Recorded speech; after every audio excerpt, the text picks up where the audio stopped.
George, you're muted.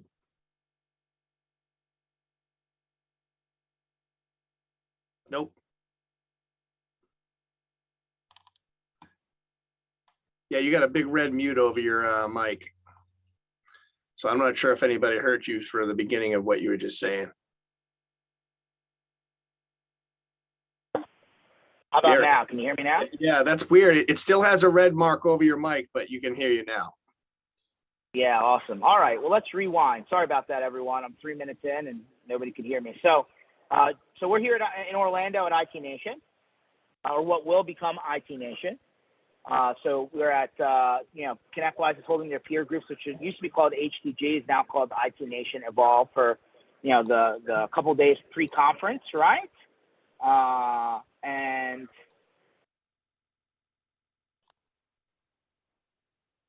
just queuing up something here. So there we go. Just getting this out to the world. So we're at IT Nation here in Orlando. The formal conference actually starts tomorrow. There are a couple of key pre-days, and then obviously IT Nation starts in the evening, where they do their kickoff and kind of welcome reception, which is pretty normal. And then ultimately you'll see that after the welcome reception, we do the MSP Community Block Party with a lot of our favorite channel vendors, and that'll be actually 9 p.m. to 2 a.m. or as long as you can go, because it's a long week, and if you don't sleep, the IT Nation flu is a real thing. But just go over some housekeeping and to go over that, right? MSPinitiative.com. This session, every other session is recorded and available online. The MSP Block Party here, Community Block Party, is all here. Everything you need to know, right? So you can scroll down to the bottom, see all of our participating vendors, and then ultimately, if you're an MSP, request an invite, and if we'll get you hooked up. And then lastly is our giveaway page, where every month we do kind of 10 giveaways per month. There's 10 participating vendors. You just throw your name in the hat, and then you could win a prize. No purchase necessary. But yeah, this is the final event of the year that kind of closes the year down. What do you have to say about that, Ken? You've been on the road with me and a lot of other places, right? It's like finally here. The year has made it to the end almost. Yeah, it's definitely the largest usually, right? It's usually the largest. We're hoping that it will still be the largest. We're hearing some numbers could be very, very nice, which we're hoping. You always hope for the best, especially for this event, because it's the end of the year, baby. Let's want to end it on a high note. Who better to do that with than Mr. George Bardissi and the MSP Initiative with the party? And nobody throws a party like MSP Initiative, so we're looking forward to that. And I think, I just think it's a good way to kick off IT Nation and show the community, get the whole community out there. And, I posted it earlier today. This is what community is about, right? Vendors, all different vendors, just getting together and saying, here's a party for the community. Get your butts out here. We're going to have a great time. And I really do think it's going to be epic, to say the least. Yeah, I mean, quite frankly, I think that I think it's actually a celebration for the community, right? Because we made it through another, probably not as normal as a year as we wanted to. I see already Keith, our favorite person, one of our show's favorite persons on here, and Keith will be one of the people to tell you it's not been a normal year, especially from his part of the world. But at the end of the day, right? There's not a lot happening between now and the end of the year. Obviously, other than the normal technology stuff. And, I just think that the fact that I'm hoping that the end of 2021 is the end of pandemic, coronavirus, and everything else that's associated with it. I hope that's the case. I don't know if that ultimately will come to fruition, but I really want 2022 to be, let's get back to 2019 or close to it if we can, right? So I really think that for everybody who made it through this year successfully, now's the time. This is for you, right? No pitch, no sale, just come out and enjoy it. And we hope that we see a lot of you out here. Keith Nelson and the cat. Listen, Keith, I want to have it recorded here for all to go back and rewind to. Cowboys aren't going to the Super Bowl, buddy. Oh, I don't want to burst your bubble, but it ain't happening. It ain't happening. let's not get this show off on the wrong foot here. We, poor Keith is, valued member. It sounds like Putin talking. Say, I promise, I am as far away from Putin as one could be. But anyway,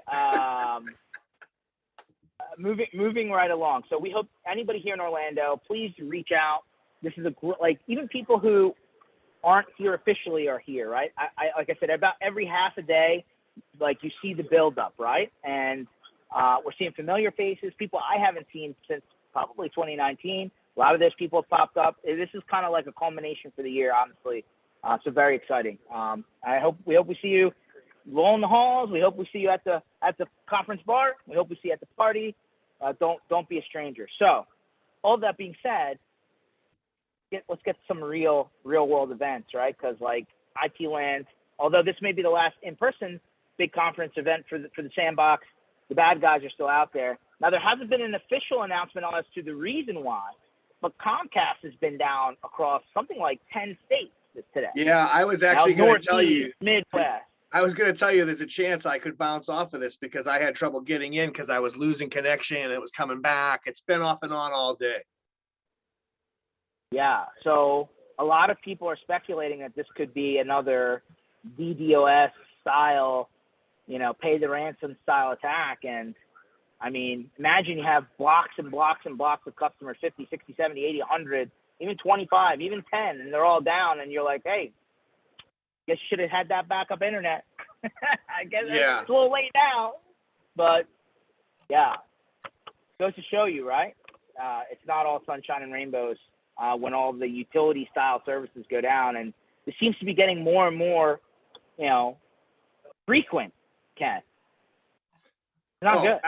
Absolutely, and there's so much going on wrapped around this type of stuff, right? It's just it's insane. I mean, you saw the news yesterday, and then I think it's coming through now that they actually have somebody to blame for the Kaseya breach, that they're actually they have someone that their charges are going to be filed. I don't know if they were today or not, but I know yesterday they were just talking about there is a suspect in the case that may have charges brought against them. I don't know. Did you see that? So yes, I'm going to share my screen here. And again, these are publications, so do not shoot the messenger, please. But here we go. It's coming up. U.S. charges, little circle, Ukrainian national. Scroll down a little bit here. So all that. Hold on. Continuing to study. Here we go. U.S. charges Ukrainian national for Kaseya ransomware attack. Yep. So Department of Justice has charged Ukrainian national for alleged role in July 2nd attack. Evil ransomware sample, 1,500 companies down. 22 years old, arrested in Poland. He'll be working for the government shortly. It'll be like Catch Me If You Can, right? Right. That's what they do with a lot of them. I mean, I don't know about this one. They need to make an actual example of this guy, but 22 years old, imagine that. Yeah. So he's one of 5 individuals who's been arrested worldwide since February 2021 for allegedly deploying the ReEvil ransomware on systems belonging to organizations in multiple countries. Right. It's crazy. And then you have the flip Police side. have been responsible for 5,000 organizations. So Yeah. I don't know if that makes the attack. So let's pause. I was going to say, scroll down there because I think it was $11 million that they've gotten so far. Yeah. But that was just for JBS, the meat company. My point to you is, does this news coming out change your view on the Kaseya situation? Does it change my view? How? I mean, positive, negative, at all, right? Like, is it, hey, really was more on the bad guys than it was on the vendor, or does the vendor still have some meat on the table there? Well, do we know everything? No. Do we know, like I said, I don't ever go sour on any vendor or any MSP or anybody for getting attacked, because we know these bad guys are really, really good at it. What I don't know is, were there tools that they could have used to avoid this from happening? the tools that they themselves supply. Those are the types of things that you have to be wary of. If they're not using their own tools that they're out there pushing, like we always talk about, right? Get your house in order before you go out and secure your customers. Why? That's the one thing I don't know. I don't know for any certainty. I'm not sure if that was even mentioned. Was that mentioned that they didn't have the right tools in place, or because if that's the case, Well, then no matter what the bad guys do. There were a lot of people that came out and said that the FBI completely took over to the point where Kaseya wasn't even running the ship. Right. I don't know how true that is. I mean, there was an article that came out in TRN, I think just 2 days ago, that said something similar to this. So yeah, but that doesn't mean that they didn't put before the hack happened, I'm talking about securing the actual hole itself, the company itself. Was that happening before any of this happened? You know what I mean? Was it available to them and they didn't get to it? That's the type of stuff that, we have to just educate, right? Hey, it happens to a lot of companies, but, do they have probably the means to do it? Yes. The bigger companies that have the money and the means to do it should get to it. 100%. So Keith is going fast and furious here. Here we go. So let's rewind so that I don't miss anything other than Cowboys in the Super Bowl. Not gonna happen. And yes, I'm not Putin. Time's a great opportunity for MSPs and many I think is MSSPs, I think is what he's trying to mean, as you want. They're well educated and prepared to present security solutions and integrated workflows. Yeah, I get the marketing term you're trying to bring up, Keith.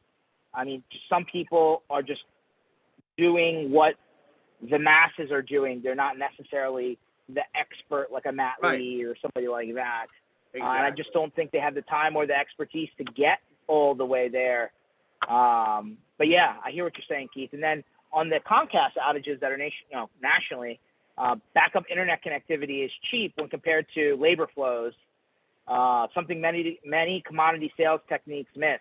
Yeah, I mean, backup internet's not a new thing, right? I mean, just whether your customer's willing to pay for it, especially when a lot of people are working from home. Right. Well, even before that, you're right. We've had the availability to fail over for many years now. Yeah. And then, so he says, Ken, in forensic audits we have performed over 90% of the time, definite signs show in the logs. Over 80% of the audits we perform show no syslog collecting, let alone auditing. Yeah. Basic blocking and tackling is what you're saying, Keith. And I would hope that at the vendor level, this is something that they're doing to some degree, right? But a lot of the way things are written, even the Microsoft MSA for 365, Keith, they kind of say, hey, we give you a lot of tools. It's up to you to deploy them properly. If you don't, it's on you, right? So take that for what it's worth. Yeah, right. And then lastly, so far, he's like, someday we need to tell the car story. Yeah, we'll hold that for not the internet. Although I heard you did it on the internet, which is great. Well, no, George. He's saying tell you the car story. So I don't know if we're talking about the same car story, because he did say. I thought he meant about the session that he was in. I did too. But it says here someday we need to tell George the car story. So either he doesn't know I'm missing, or it's a different car story. Yeah. I'm hoping it's a new car story, because the last car story was hysterical. Yeah, it was. Actually, there is another car story that I think he's talking about. We'll talk about it offline. Let's move. Okay. So, Ken, your team posted several things today and yesterday about the government, right? Whether it's Homeland Security, whether it's CISA, basically, once again, putting the spotlight on MSPs or IT services providers. Yeah, and, it was if they're improperly. It was the DOJ that was vowing to prosecute MSP cybersecurity fraud. Which is. I'm sorry. I'm still struggling, guys. Let me get this straight. First, the bad guys are good, and the government has really no good answer because they're slow and clearly don't have defenses in place to go after them. Just based on what I've seen, I could be wrong. Second, now you turn the bazooka around at the company that's been attacked, saying if you're 50 employees or above or a state or local government agency, you have to report said incident, and they're trying to block you from ransomware payments. You have to report within 72 hours, or they're going to charge you, like right now the going, bill is saying 0.5% of gross annual sales, okay, or gross annual income. So you pointed the bazooka at the actual person that's getting, robbed. Okay, that's number two. Number three, now, once again, earlier in the year, you came out and said, maybe you don't need MSPs. Maybe you should avoid using MSPs, which is completely, as a government agency, to put that out is irresponsible. There's an entire sub-industry here, and I'm not saying everybody's doing it right, but to target the entire industry is completely fraudulent, in my opinion. And now, they've turned yet another bazooka against, oh, yeah, we're going to start to prosecute these MSPs because we feel that they're misrepresenting what they said that they're going to do. Okay, well, there's a contract. There's an MSA. How am I misrepresenting? It should be in writing, right? Right. Especially Well, here's the note. agency. Here were some of the notes that I saw in here. So basically, they're holding contractors and guarantees to their commitments to protect government information and infrastructure. So it's directly focused at the contractors and the MSPs that do government work.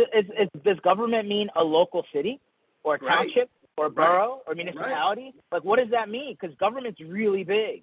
Well, here's the other piece. It says the initiative will hold accountable entities or individuals that put U.S. information or systems at risk by knowingly providing deficient cybersecurity products or services, knowingly misrepresenting their cybersecurity practices or protocols, or knowingly violating obligations to monitor and report cybersecurity incidents and breaches. Again, are they contracted to do this? Is it part of their deliverables? You can't just open up Pandora and say you're responsible for it all. I don't know. Keith says, look at some material misrepresentations many MSPs make in their advertising and sales. Yeah, Keith, we all know that MSPs really are struggling and have been for, I feel like 20 years in sales and marketing. But when you read the agreements that most professional contract writers, otherwise known as attorneys, or people who think they're attorneys, say, hey, anything prior to this document is null and void. If it's not in this document, we're not doing it. We're not responsible. I mean, that's standard verbiage, right, Ken? I mean, read the contract. Is it in the contract? Yes or no? Don't tell me that I bait and switched you. You signed for something. Not that I want to, give you a completely 180 degrees from what I originally talked to you about, but I don't know. He says, remember, contracts do not override representations. Court have upheld this many times. Okay.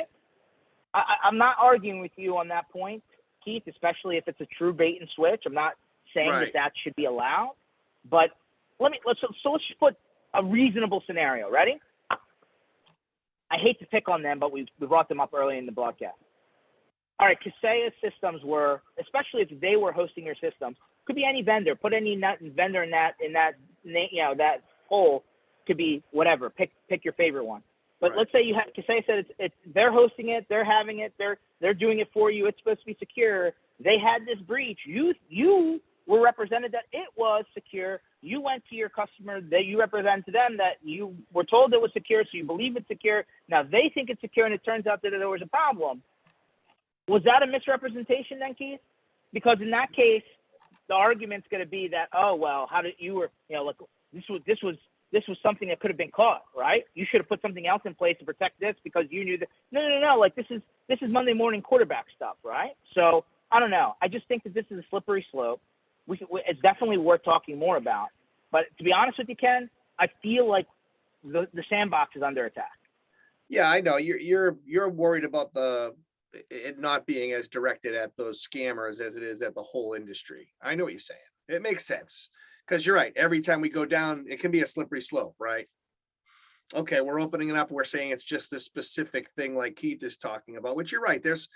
I agree with, I see Keith's part of it too, because you think about the, whatever you want to call it, trunk slammer, the people that aren't really representing our industry in the best way, right? The way that they should be, are getting away with doing some pretty shady things, right? So this could take some of that out, but I see what you're saying, because you're right. Once you start doing that, is it going to open up and they're just going to go after MSPs as a whole and change the whole entire topic over to, hey, you're all not doing this. And remember, I've seen, so in this verbiage that came out by DOJ about how they're defining things, right? They defined what a small business is, 50 employees or below. They started defining what all of these acronyms mean that we've kind of been vague about for, 10, 15, 20 years. They're being defined by somebody, right? Yeah. And whether we agree with them or not, it's a government agency. And here's the reality, right? I guess we talked about legislation. Well, you can legislate through court cases too, right? You don't have to pass laws. You can legislate through previous court cases. Yep. So, these decisions do count. So, Keith says, I think the best advice is either learn your craft, stay informed, and price accordingly, or partner with someone who does. No argument, Keith, but a lot of people, especially, I saw it on Reddit earlier today. I know, I hate to bring it up, but they're like, oh, this is for anybody who services government agencies only. And I'm like, don't you think that people service other people who service government agencies? Like, you don't have to be direct to the end, organization, right? You could be somebody threaded. You could be handling someone that supplies a government agency, which is very, very common in the MSP world. You could have a customer that they supply the government agency, you don't, but you're still taking care of them and they have access to that. You're right, 100%. Did you see what Roddy said? And I think there was something, Roddy, to your point, Roddy said he feels like we're going to have our marketing regulated, similar to how lawyers are regulated if this becomes precedent.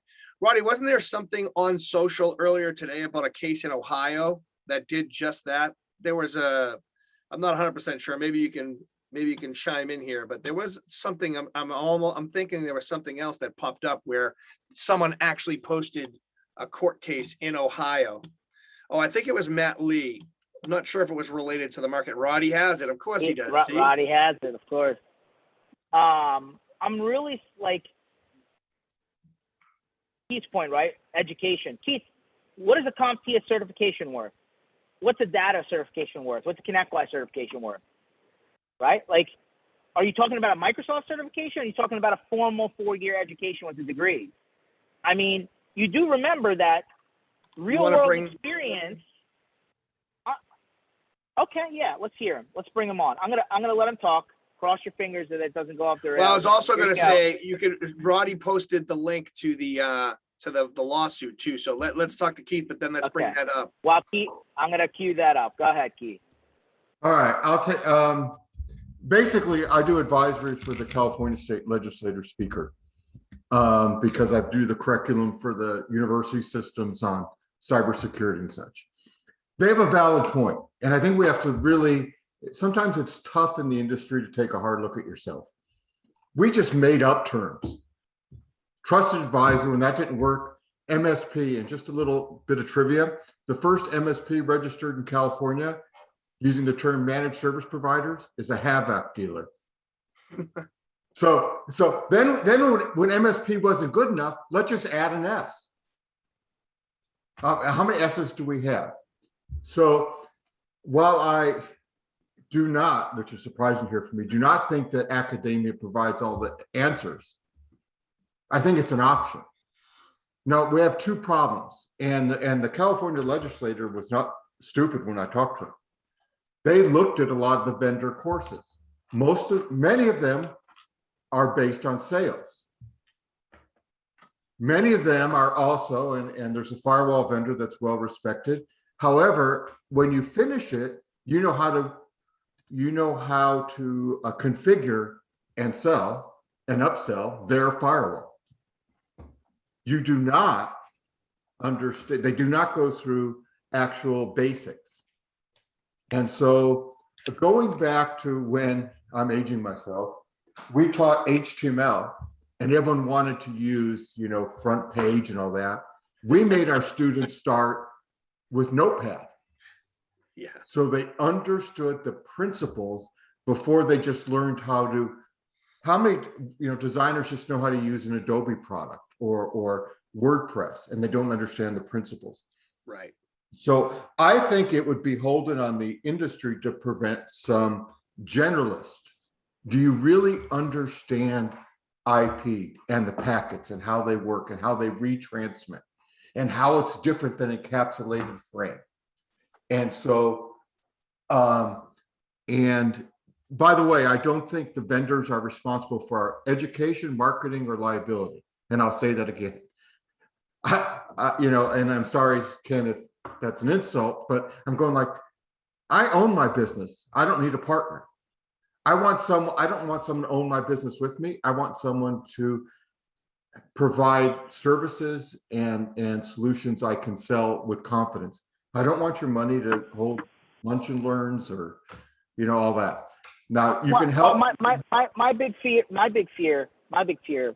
Keith, is, again, not to knock the formal education system. It's been around for some time. I argue sometimes the course content and the value of a traditional 4-year degree, especially when it comes to technology. There's many instances where somebody very successful came out with no formal education. We've heard it time and time again, whether it's Dell or Apple or whatever, Microsoft. At the end of the day, like, real world life experience does weigh into what your classroom equivalent should be. And many universities have the ability to assign you class credit for lifetime learning equivalent.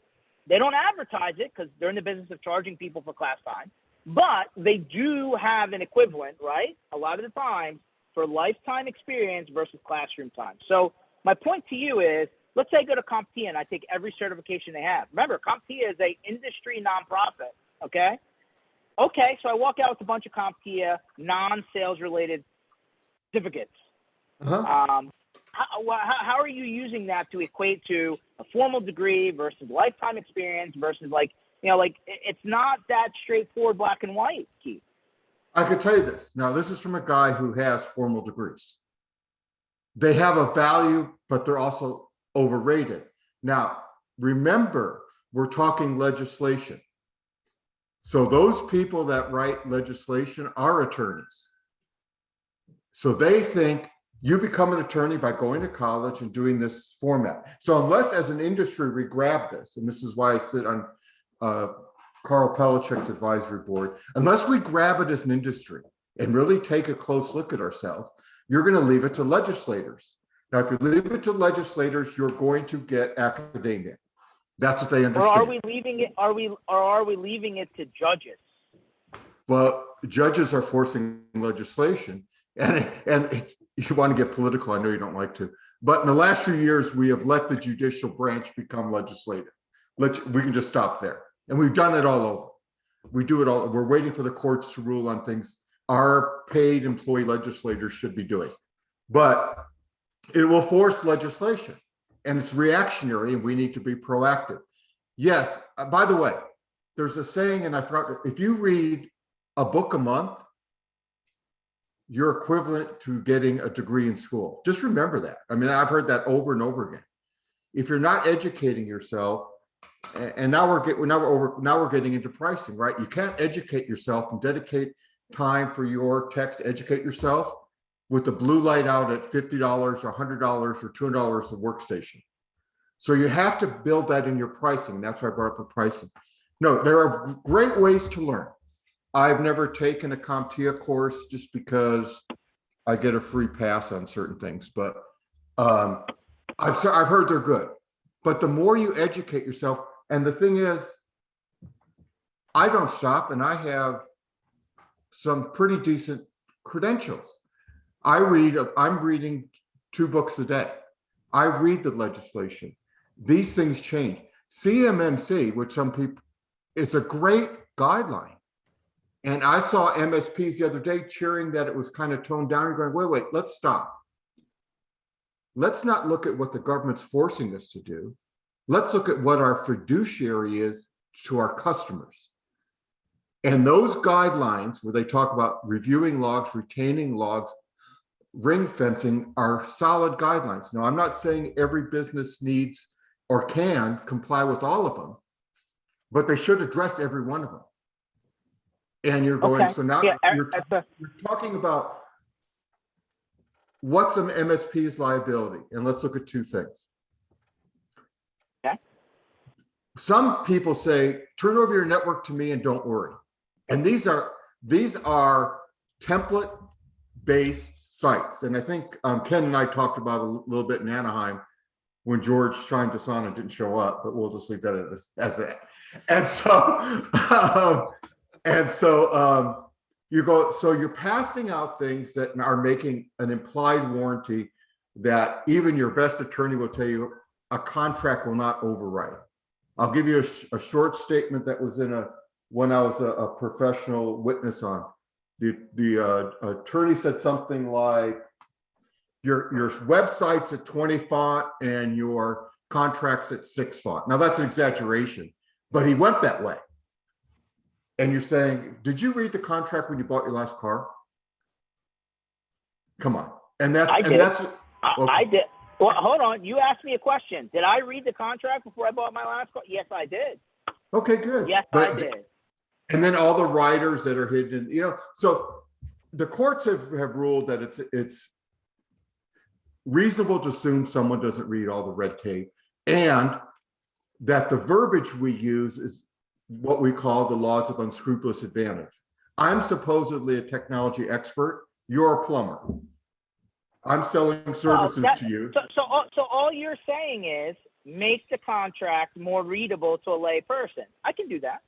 No, I think the answer is do your job right. And I think that when MSPs... Hold on, but what is my job? It has to be defined somewhere.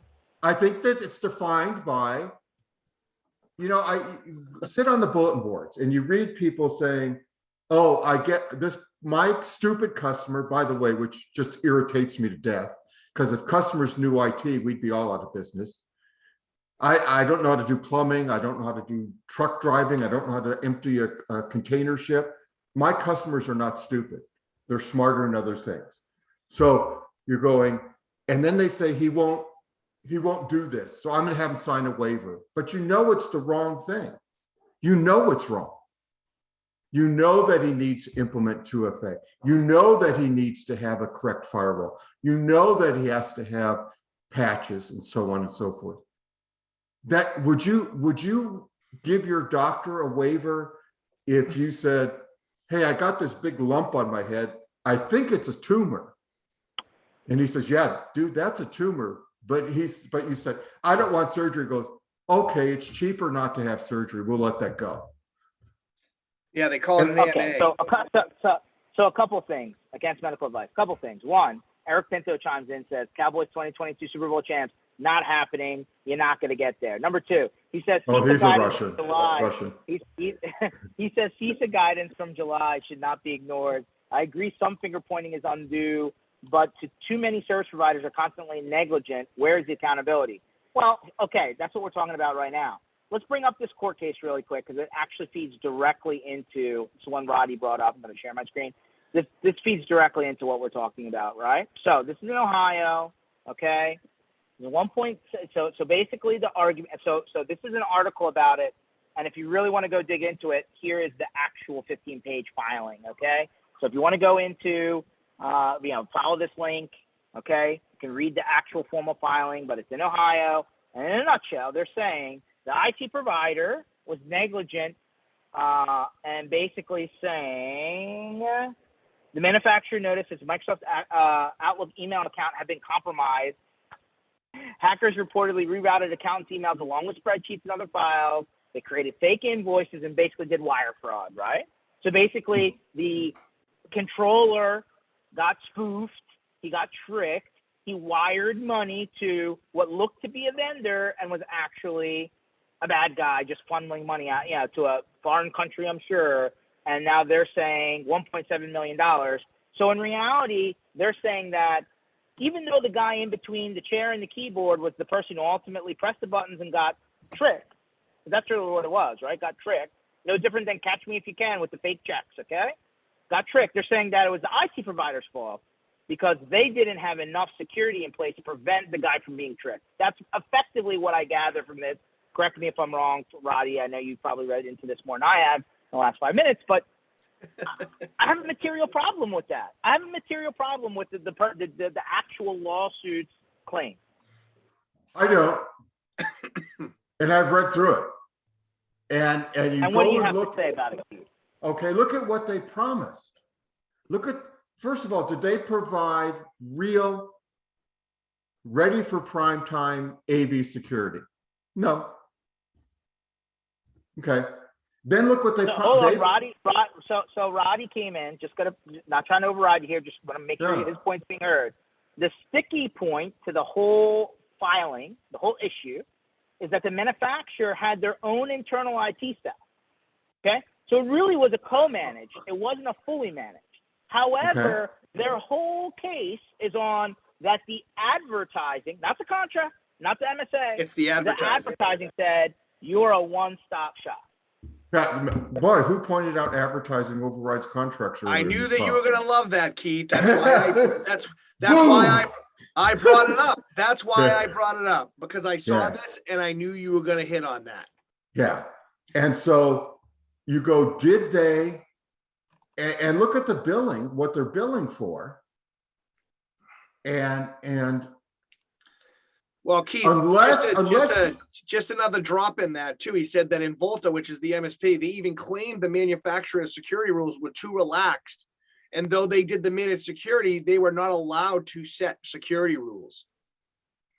you know, at some point, we can't be so desperate.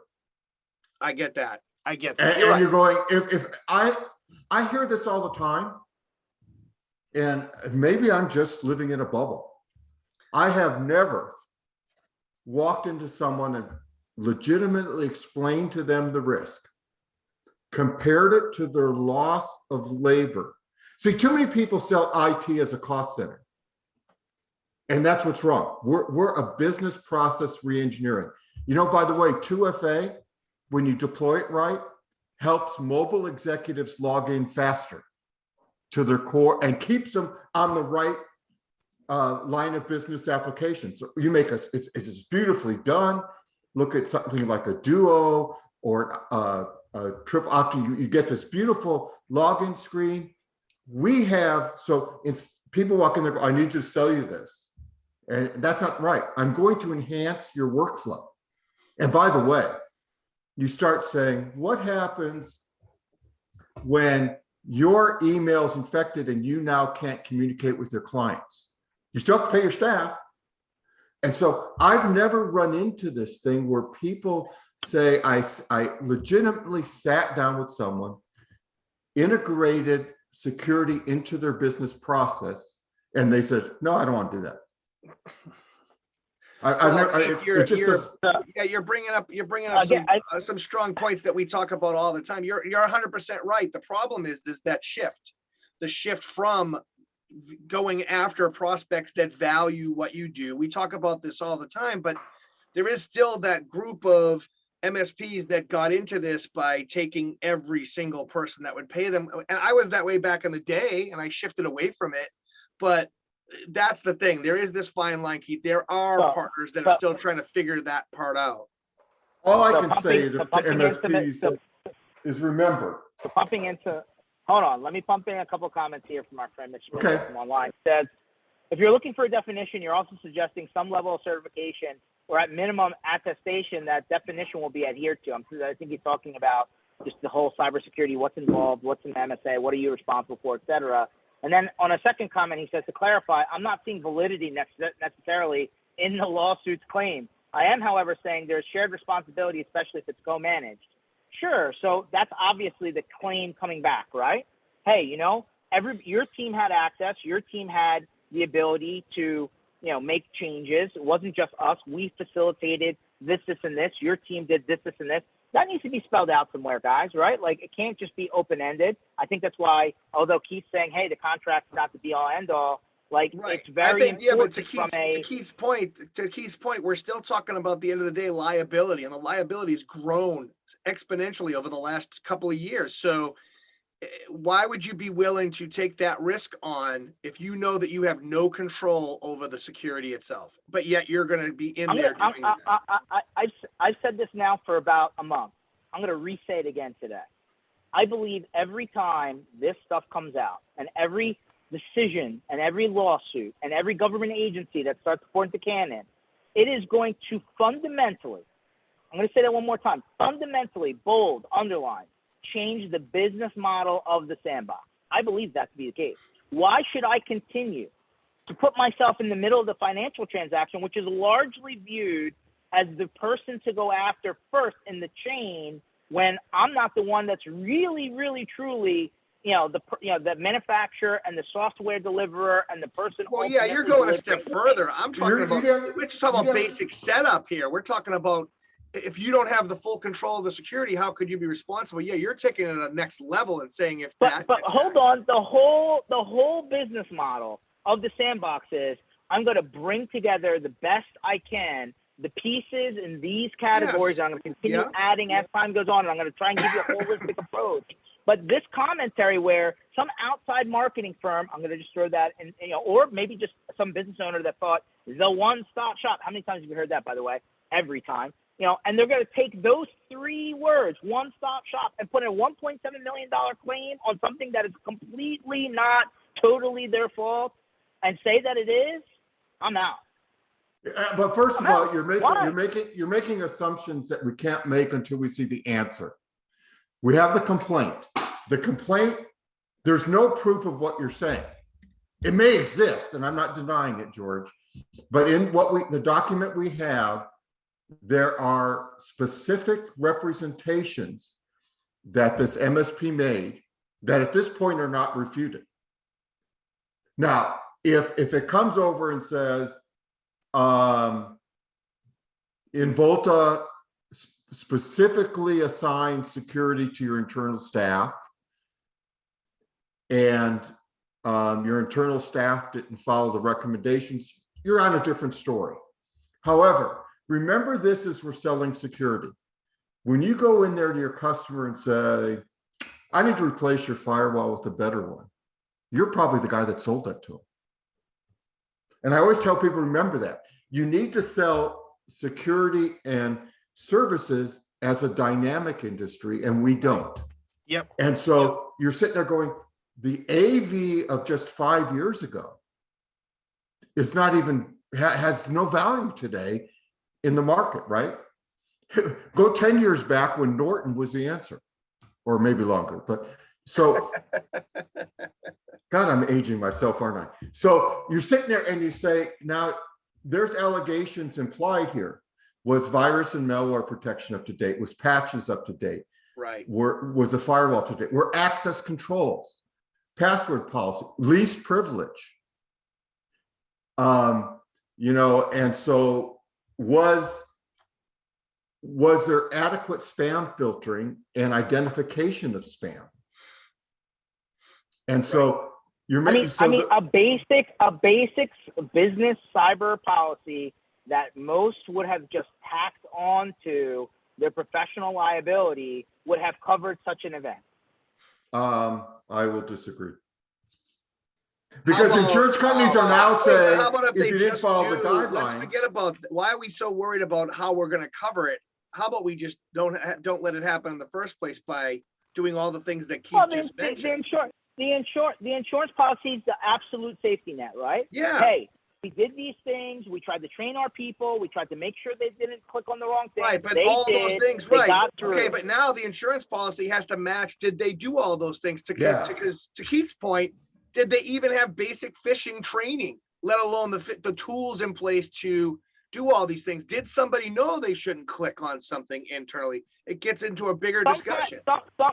Sometimes they're just good at tricking people. Oh, Sometimes no, I get that. But George, 98% of these hacks that we see could have been stopped with simple 2FA, MFA, password management, some training, education.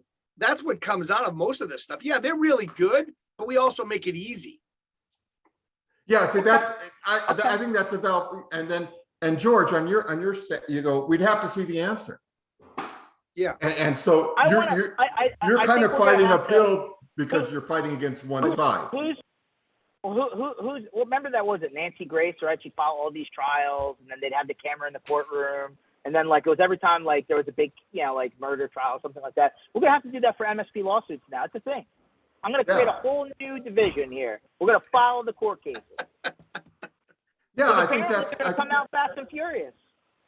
Yeah, I think they're going to, because the insurance companies are walking around saying you made specific warranties when you filled out the form, and whoever filled out the form or helped fill out the form or billed to fill out the form is a party to those warranties, and saying, if you don't do these things, then we're not paying.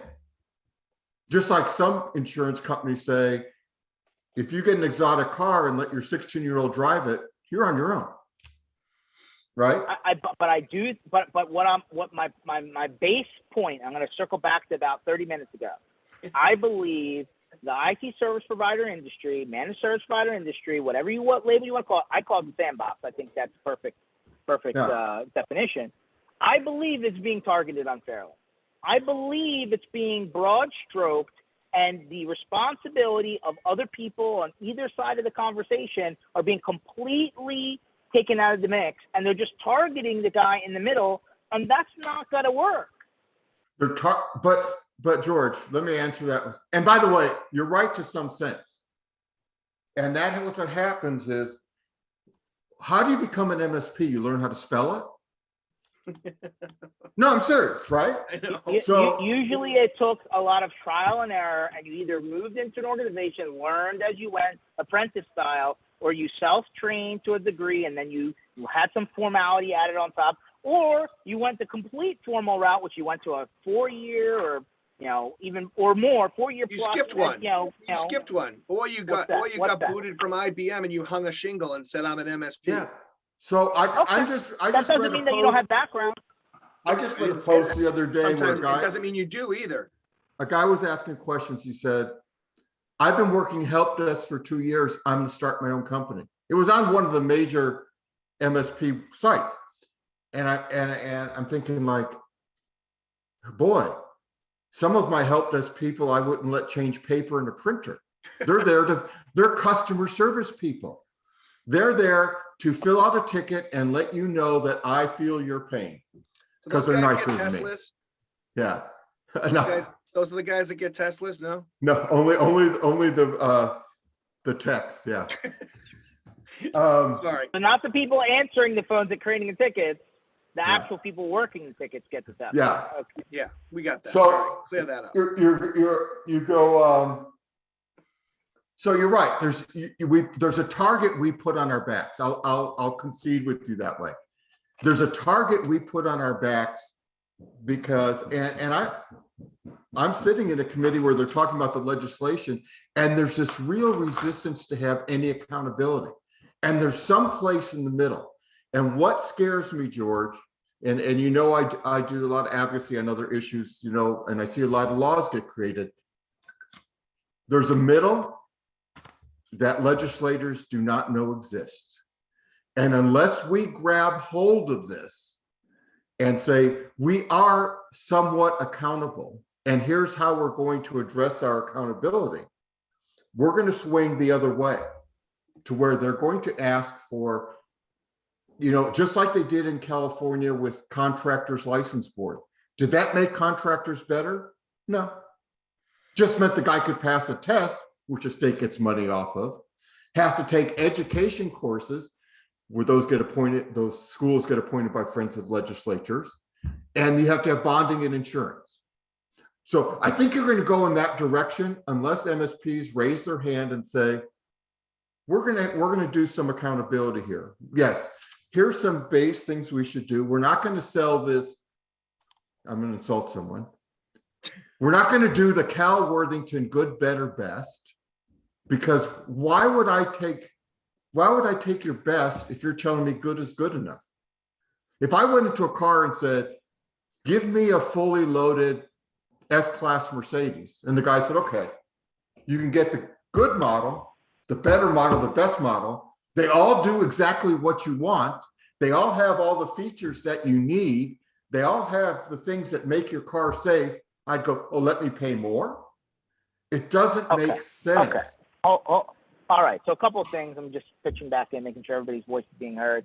Again, Mr. Pinto here on Facebook. Much of this isn't complex cybersecurity. It's the basics not being in place, cyber hygiene, awareness, et cetera. There's no perfect strategy, but doing little or nothing is not going to cut it. If the customer won't step up, get it in writing in a declination form. And he says, I am an MSP. I'm not, but let's pretend I am. Now what? Means nothing. What other field is that okay? How do we measure skill set and capabilities? So here's bottom line, guys. Ready? Guess what? The DOJ just defined what an MSP is. 2 days ago. Go and read it and tell me. I read it. The DOJ just defined what a small business is, what a medium business is, what a large business is, what cybersecurity actually means, they've effectively stepped in and said, this is what we're going to prosecute against. They're not a law creating body. Keith, we're going to come after you, body. Okay. They're I a believe when it's all said they're a and done. judicial body that did not say, I read that. Someone sent it to me in a legislative group because I said MSP, and that does not prove anything. That says, Okay, here's the people. It doesn't say these are the people that are qualified to do this. That release by the DOJ says these are the people we're defining to sue. That's what a DOJ statement means. So they're not saying you're a valid MSP. Here's what I think. I believe that if this continues and the bleeding continues, I believe that the industry that we know, I call it the sandbox, is going to fundamentally change. And I believe what I'm going to turn back into is effectively a consultant with no warranties, with no scope of work that requires me to actually deliver a service. I'm going to recommend you to a third party. They're going to come in and have their own terms of service. I'm going to pass that risk directly on to the vendor directly or directly onto the third party directly. And I'm effectively just going to charge for my time. Tell me I'm wrong. Tell me that doesn't limit my risk to a very nominal amount versus what we're talking about now. By the way, I don't find that offensive. I think that's what a lot of MSPs do. And as long as you advertise that and say, I am brokering services, I have brought the best of breed, and give proper disclosure, that may be a valid business model. I don't think it's already being done. I don't. This isn't something new. I think George is saying that more MSPs are going to go that route because of what's happening. I know what you're saying, George. They're going to lean more towards that. But and listen, it's viable. Like he said, it's viable. Or you can, there's so many different ways to do this. One thing I want to point out there, though. Eric had a lot of really good points, but the one thing you can't do is write a disclaimer saying we know all this and we're still going to go forward. That can't happen anymore.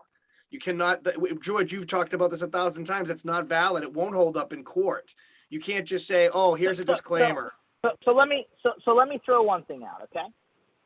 I don't know why, but my wife just gets me watching a lot of television that's most of the time not very good. I'm going to say it publicly because it's true. I still watch it. It's like watching a car crash, right? Waiting for the, NASCAR, Okay. But one of the shows that she makes me watch is actually kind of fun. It's like a game, right? It's like Love It or List It. I forget what channel it's on. Yeah, where they try and convince somebody to put. I actually kind of get into it. It's kind of fun, right? We make a little competition out of it. But anyway, so throughout watching this show now for a few weeks, basically in the contractors, like if a contractor goes in to do a home improvement project, and they find out that there's damage, right? You have water damage. There's something that's deficient and needs to be taken down and rebuilt. They can't leave it. They have to rectify it. Mm-hmm. So, I believe that type of thing is going to ultimately come down here, right? They're going to say, well, you as the expert, you as the person offering cybersecurity, you as the person who's consulting with these people in the right and the wrong way, you cannot leave them deficient. I believe that's coming. I think you're right. Now let's go back to an example. George's plumbing, and Ken's your provider. And George, you don't care about cybersecurity, and you're spreading spam. And now Ken's business gets infiltrated. I think Ken could sue you in the near future. And I don't think we discuss that with our clients, saying it's not just about your little box. And by the way, if you start paying ransom, you could be arrested for, paying a terrorist organization. So there's a lot more liability besides, I just don't want to pay another, $10 a month.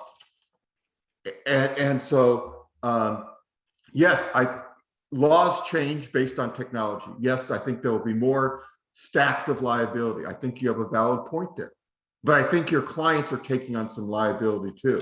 And I'm not sure in this case, on the case you're using an example, you're only reading one side. And it sure sounds like they were deficient. Okay. At the end of the day, I think the whole conversation, in my opinion, has come down to where does the majority of the risk lean towards?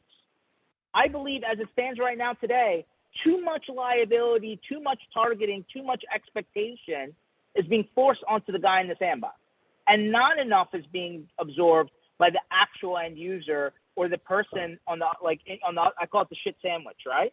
This side and this side take no responsibility, and they let the guy in the middle get smushed. I don't think that's right. I don't think that's fair, and I think you got to start to systematically move that liability outside of the sandbox and actually start holding the end customer accountable, and actually start holding the government agency accountable, and actually start holding the vendor potentially accountable, and take yourself out of the shit sandwich. That's what I'm saying. Good. That's why I said use the original. One way to do that is, to Keith's point, is not take those customers on. Or remember what we talked about.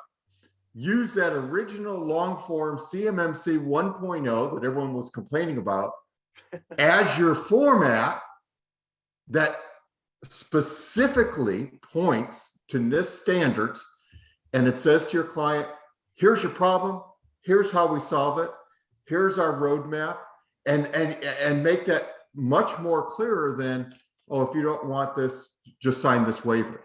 So I think that you're right, George, in that sense. But you look at another situation, say, this client here used, I won't say it, a specific vendor's product. We know that. So now, is that specific vendor liable? If, let's say, this company did everything that specific vendor said, implement my product this way, do these things, review these logs, do this, keep it up to date this way,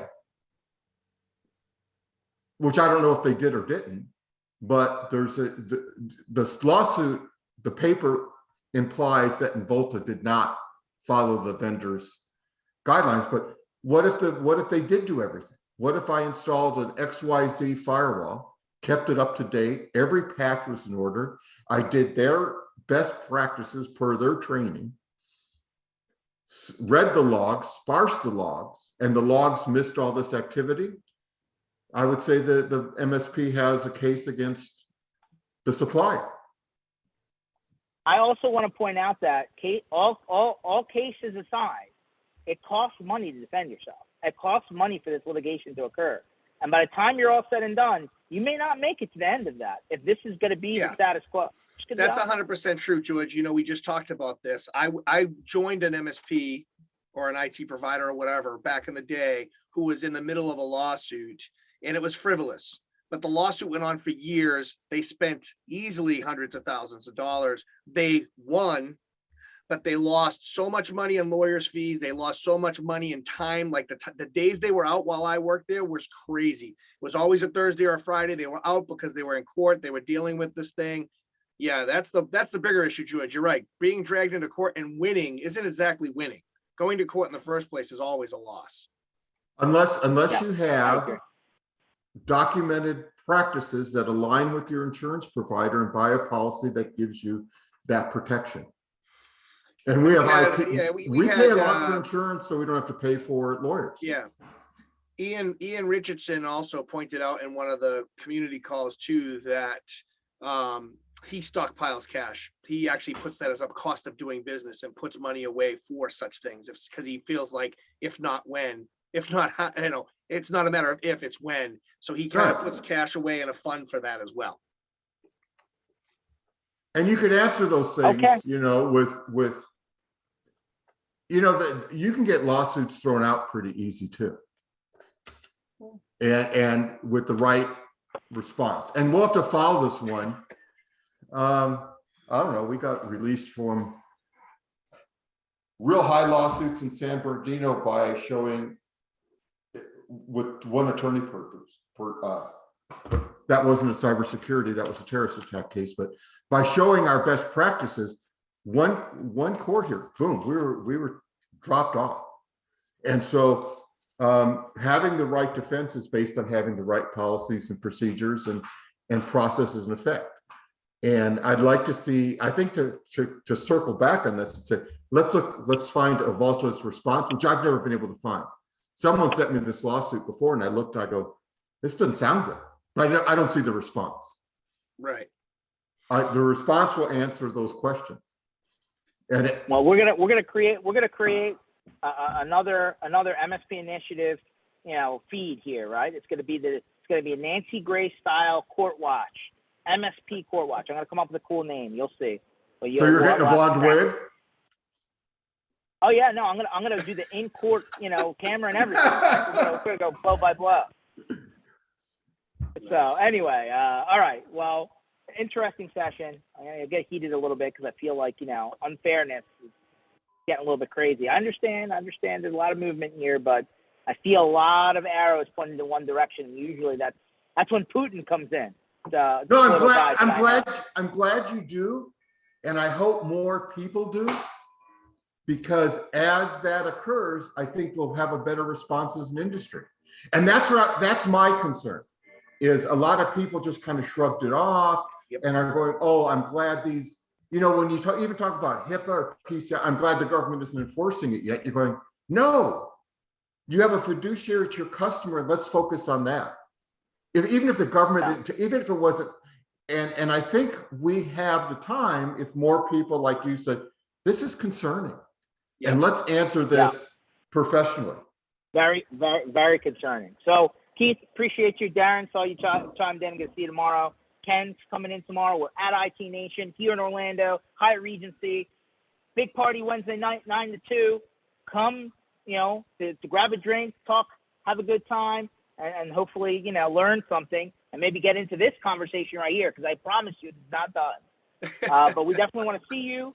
And again, Tuesdays, Thursday, we'll be rebroadcasting here on Thursday at 1 o'clock Eastern Time from IT Nation for anyone that's not here. And looking forward for what should be a good week. Catch everybody later. Take it easy, guys.